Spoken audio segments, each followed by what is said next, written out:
Assalamualaikum warahmatullahi wabarakatuh. Kita bertemu lagi dalam mata kuliah Farmasetika Dasar. Topik yang akan kita bahas pada kali ini adalah farmasi dosis form, artinya adalah bentuk sediaan farmasi. Sediaan farmasi. Menurut Undang-Undang Nomor 36 Tahun 2019, yang dimaksud sediaan farmasi itu apa saja? Ya, obat. Apalagi? Nah, sediaan farmasi menurut undang-undang itu ada 4. Yang pertama adalah obat, benar. Jadi obat ini contohnya kapsul, ya tablet, dan lain sebagainya. Yang kedua adalah bahan obat. Bahan obat adalah bahan yang digunakan untuk membuat suatu obat. Contohnya adalah serbuk parasetamol gitu ya. Jadi kalau obat contohnya adalah tablet parasetamol. Jika bahan obat contohnya adalah serbuk parasetamol. Kemudian glukosa dan lain sebagainya. Sediaan farmasi yang ketiga adalah obat tradisional. Obat tradisional adalah obat-obatan yang berasal dari herbal. Itu ya, banyak ya diapet itu ya dari herbal. Sediaan farmasi yang keempat adalah kosmetika. Kosmetik. Contohnya apa? Iya, contohnya adalah bedak, kemudian lipstik gitu ya. Mungkin kosmetik untuk, laki-laki contohnya adalah ya facial foam khusus laki-laki itu kan ada ya. Nah, obat sendiri itu apa ya? Menurut Undang-Undang Nomor 36 Tahun 2009, obat adalah bahan atau panduan bahan, termasuk produk biologi yang digunakan untuk mempengaruhi atau menyelidiki sistem fisiologi atau keadaan patologi dalam rangka menetapkan diagnosa, mencegah, menyembuhkan, pemulihan, peningkatan kesehatan, dan kontrasepsi untuk manusia.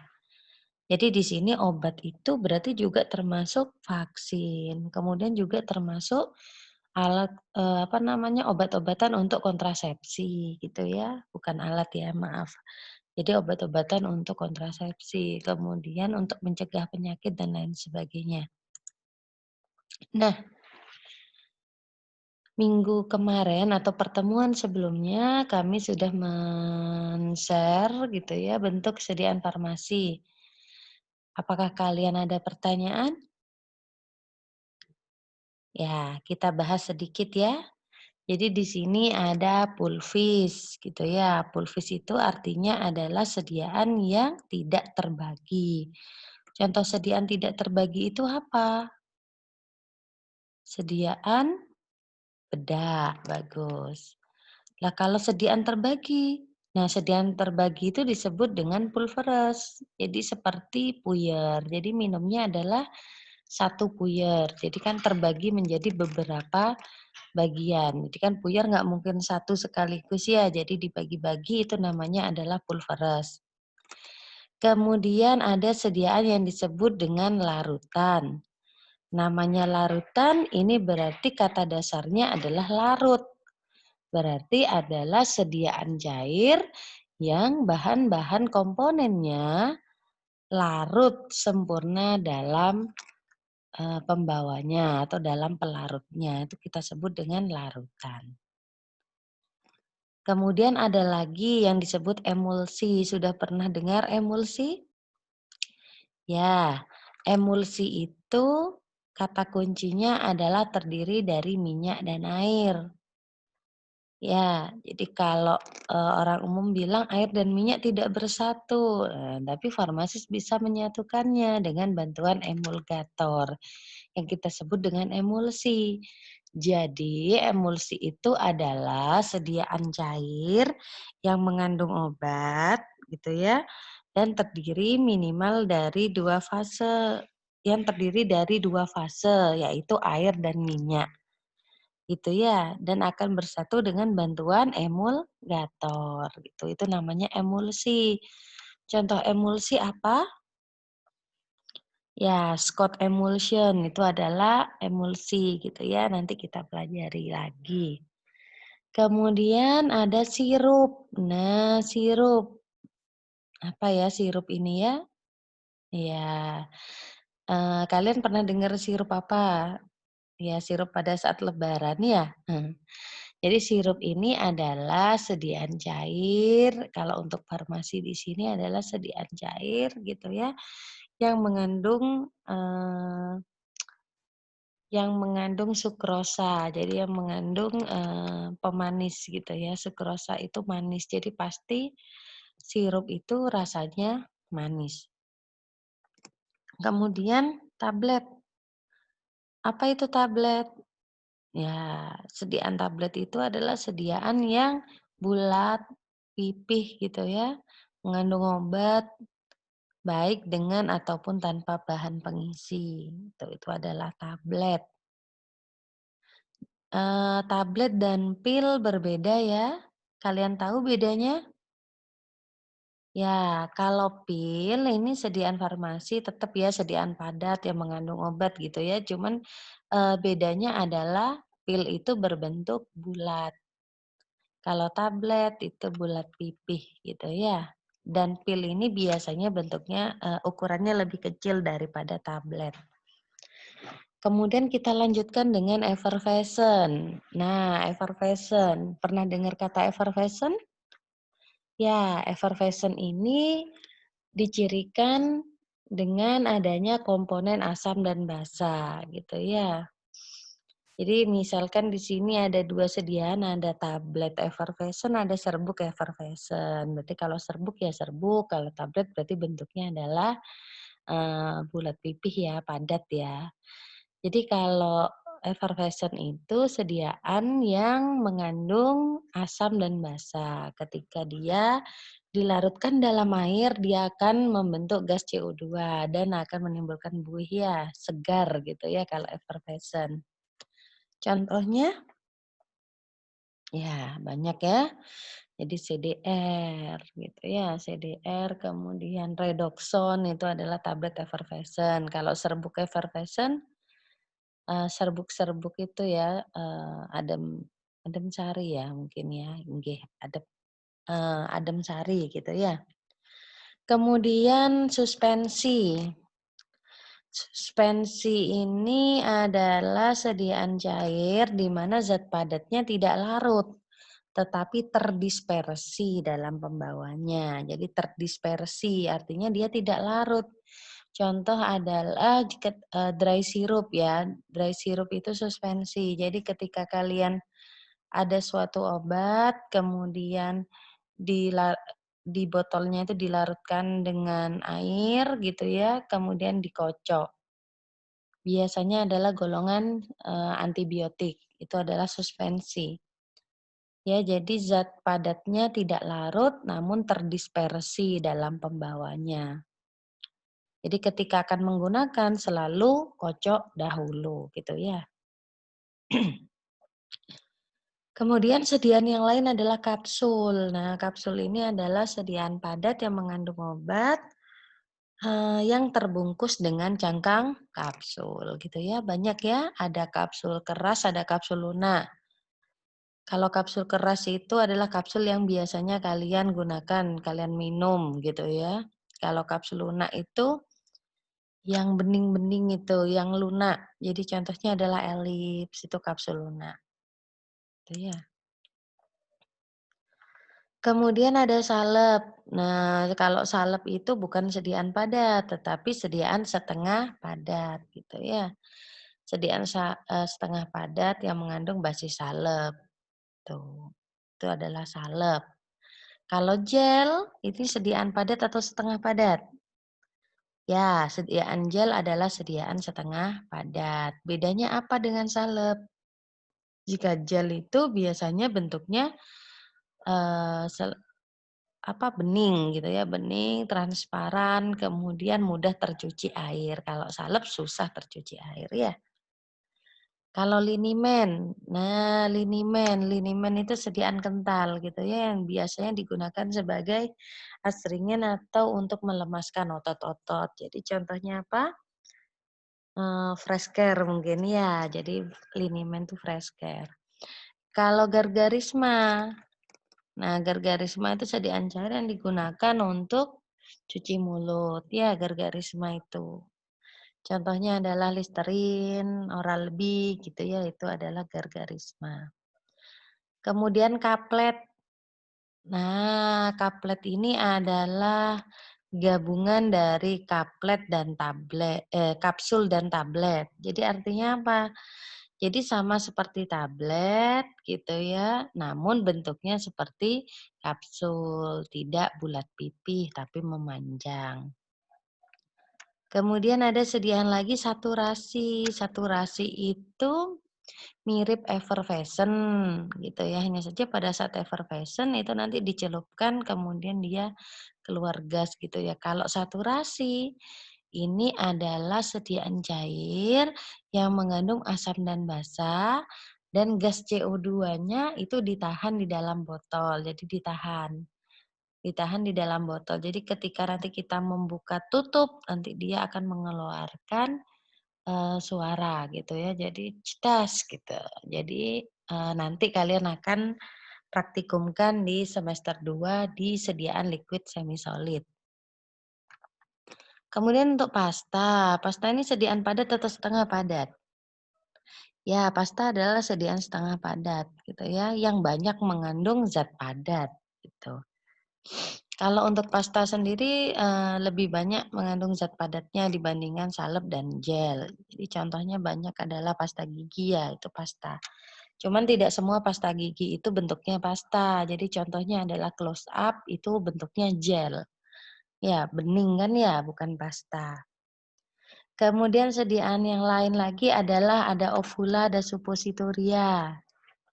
Nah, ovula dan suppositoria ini kalau ovula itu adalah sediaan padat gitu ya, yang berbentuk oval dan penggunaannya adalah melalui, vaginal, itu sediaan ovula. Biasanya sediaan ovula itu untuk, mengatasi keluhan-keluhan, lokal di daerah kewanitaan, jadi seperti keputihan dan lain sebagainya. Untuk suppositoria ini juga adalah sediaan padat, namun bentuknya adalah seperti peluru, seperti torpedo, lancip di salah satu sisinya dan dimasukkan ke dalam dubur. Itu untuk suppositoria. Ovula dan suppositoria akan meleleh pada suhu tubuh. Jadi ketika nanti diaplikasikan lama-lama dia akan meleleh. Karena dia akan meleleh pada suhu tubuh. Nah, itu tadi adalah macam-macam bentuk sediaan gitu ya. Jadi silakan kalian pelajari lagi bentuk sediaan ini gitu ya di Farmakope Indonesia. Di bagian depan-depan itu ada bentuk sediaan farmasi ini berikut adalah pengertian gitu ya. Jadi silahkan dipelajari lagi, kemudian carilah masing-masing contoh yang ada di pasaran supaya kalian lebih paham lagi.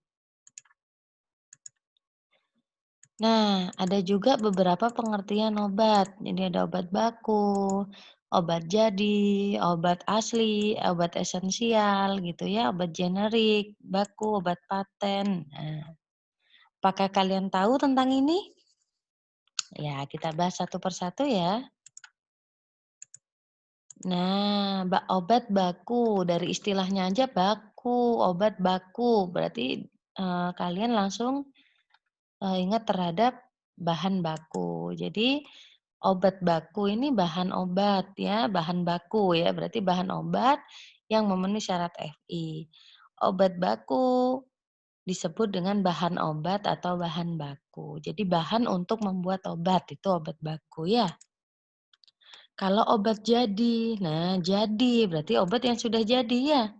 Obat dalam keadaan tunggal atau campuran diolah menjadi sediaan tertentu. Jadi obat jadi ini sudah siap untuk dipasarkan, itu obat jadi.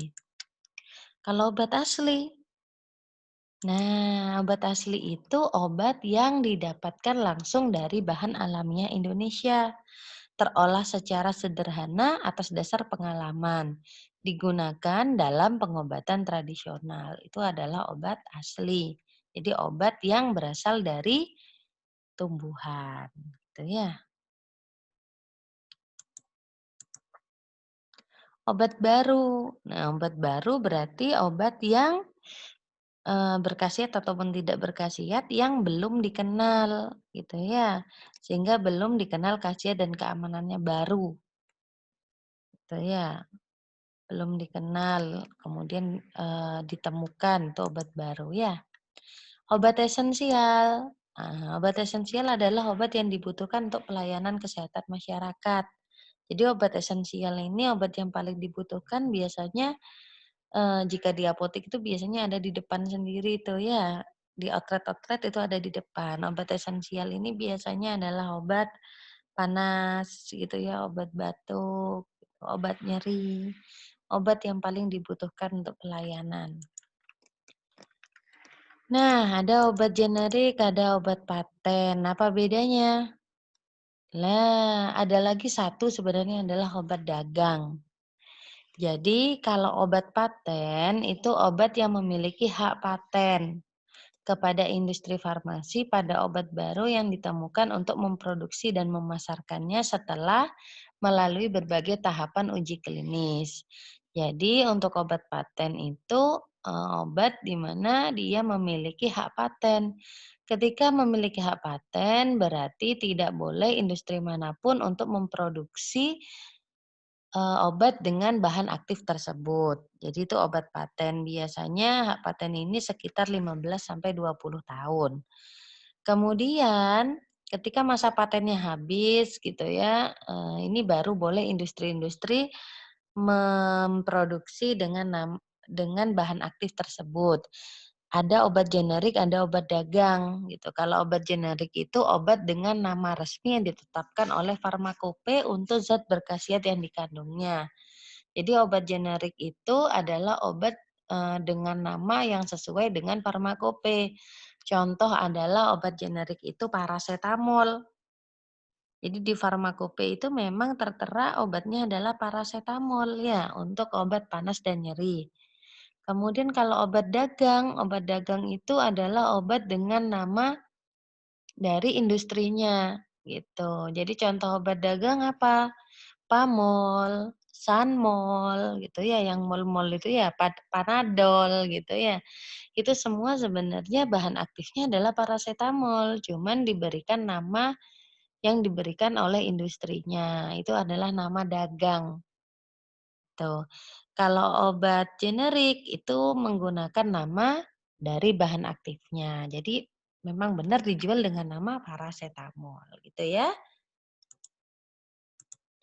Nah, untuk kegunaan obat sendiri sesuai undang-undang tadi nomor 36 tahun 2019, obat itu sebenarnya bisa untuk digunakan untuk diagnosa, profilaksis, simptomatik, terapeutik gitu ya. Kemudian sediaan farmasi ada yang juga kosmetik gitu ya. Jadi obat bedakan dengan kosmetik sebenarnya. Jadi kegunaan obat di sini ada 4 ya, ada diagnosis, profilaksis, simptomatik, terapeutik. Untuk kosmetik sendiri ini bukan termasuk obat tetapi masuk sediaan farmasi. Untuk diagnostik drug, berarti dia untuk menetapkan diagnosa, contohnya apa? Ya contohnya adalah, cairan yang digunakan pada saat misalkan USG gitu ya, berarti ada cairan yang dioleskan di perut. Nah itu untuk membantu menetapkan diagnosa. Kemudian untuk profilaksis itu untuk mencegah penyakit, berarti contohnya apa? Ya vitamin ya, jadi vitamin itu digunakan untuk mencegah penyakit, vaksin, dan lain sebagainya. Untuk symptomatic drug itu obat untuk menghilangkan gejala. Yang dimaksud gejala penyakit apa saja? Panas, nyeri gitu ya. Jadi obat-obatan untuk, menghilangkan menurunkan panas, kemudian mengurangi rasa sakit, kemudian radang gitu ya, itu adalah gejala. Kemudian untuk therapeutic drug itu untuk menyembuhkan penyakit, contohnya apa? Ya antibiotik ya, jadi amoksisilin dan lain sebagainya itu adalah untuk menyembuhkan penyakit. Nah itu adalah kegunaan obat. Kemudian untuk kesediaan farmasi, Salah satunya tadi adalah kosmetik. Jadi kosmetik ini bisa untuk memperelok atau memperindah badan. Pasti kalian sudah tahu ya contohnya ya. Nah, menurut mekanisme kerjanya ada lokal, ada sistemik. Gitu ya, obat menurut mekanisme kerja ada lokal, ada sistemik. Jika lokal, berarti obat itu bekerja hanya pada jaringan tertentu saja atau pada tempat tertentu saja. Jadi contohnya adalah ketika yang luka adalah bagian kaki kanan, yang diobati adalah kaki kanan saja. Karena obat tersebut berfungsi secara lokal pada tempat tertentu. Contoh adalah betadin ya.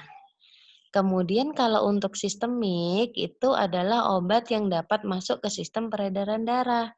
Jadi misalkan adalah yang sakit adalah perut gitu ya, tapi yang diobati adalah lewat mulut. Jadi contohnya adalah obat MAH gitu ya. Jadi karena dia masuk ke peredaran darah yang nantinya akan menyembuhkan MAH tersebut. Itu adalah sistemik gitu.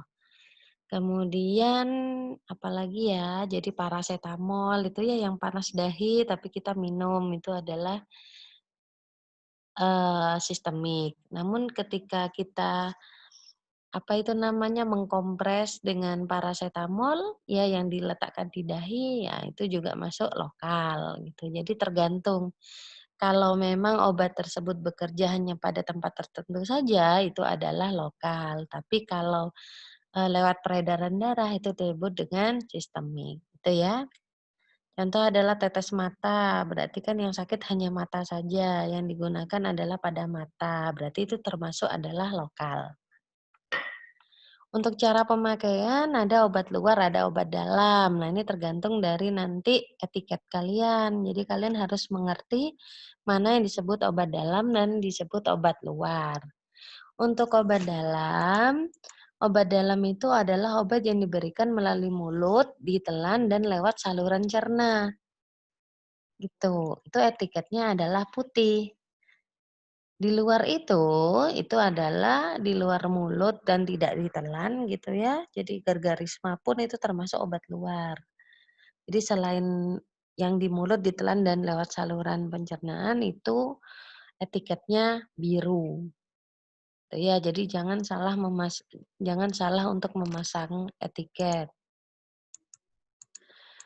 Nah, sekarang kita lanjut ke rute pemberian obat.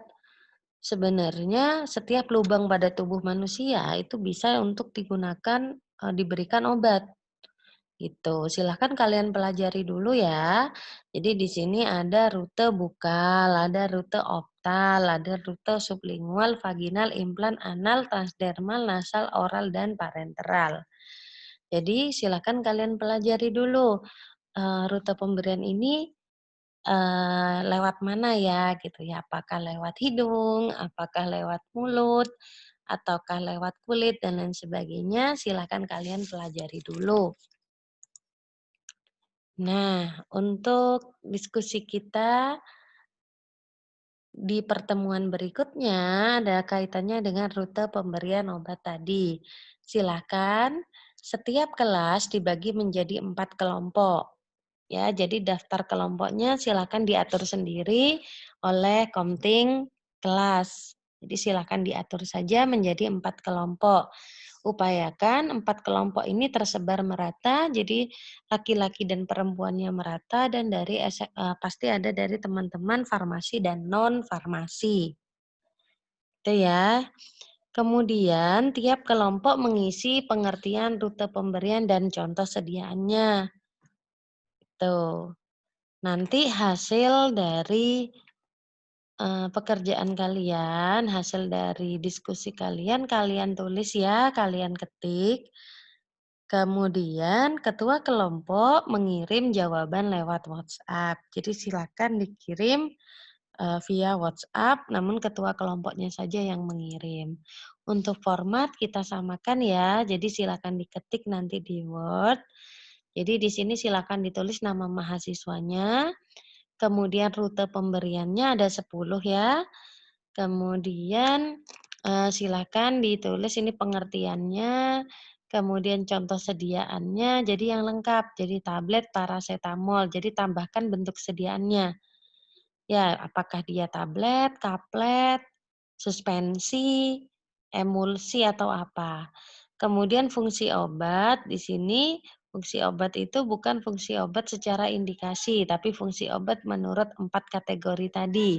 Simptomatik, terapeutik gitu ya, diagnostik atau apa. Kemudian mekanisme kerja, kalian harus bisa bedakan. Jadi tablet parasetamol ini sistemik atau lokal gitu, lewat, setempat, hanya setempat atau lewat saluran pencernaan gitu ya, atau lewat peredaran darah. Kemudian untuk pemakaiannya dia termasuk obat dalam atau obat luar. Silakan nanti, masing-masing anak nanti silakan mengerjakan, kemudian dalam satu kelompok itu harus mengerti 10-10-nya ya. Jangan hanya mengerti satu yang dikerjakan. Jadi silakan dalam satu kelompok itu silakan juga membantu teman-temannya untuk mengoreksi 10 rute pemberian ini. Setelah aman, silakan komting, ketua kelompok masing-masing, jadi ada 4 orang, silakan mengirim lewat WhatsApp. Itu ya. Oke. Nah, sudah muncul gambar bunga, berarti artinya ini adalah slide terakhir untuk pertemuan ketiga. Ya, semoga ilmu ini bisa bermanfaat untuk kalian dan bisa menambah pengetahuan kalian di bidang farmasi. Pertemuan kita cukupkan hari ini. Terima kasih atas perhatiannya. Wabillahi taufiq wal hidayah. Assalamualaikum warahmatullahi wabarakatuh.